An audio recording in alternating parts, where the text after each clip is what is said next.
And we're back, and so is St. Louis Dispatch reporter Jesse Bogan rejoining me from St. Louis. We apologize for the technical problem. Jesse, the last thing you needed, having been up all night in those protests covering it, you were saying that the shop owners had to defend their own shops because the police were so overwhelmed, I think. That's right, and the police were trying, obviously they didn't want to be shooting weapons, they wanted to have more of a presence out in the streets, but the looting expanded to different pockets around that area north of St. Louis, and so it was very hard for them to respond to all the areas that were being broken into.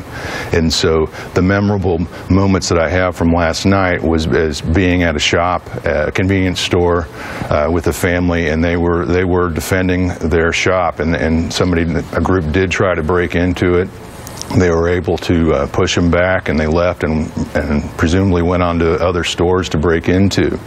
Other store owners couldn't get there in time to protect their property.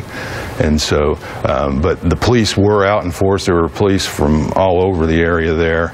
And like I said, they were trying to have more of a presence to deter the crime.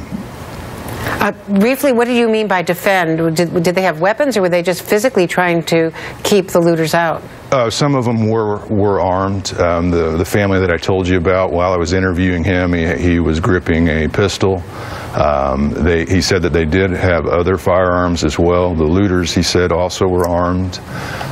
There was a small shop, coincidentally, I think they sell firearms, and they were out front with Kevlar vests and assault rifles out showing their own force to protect their store. And so, wow.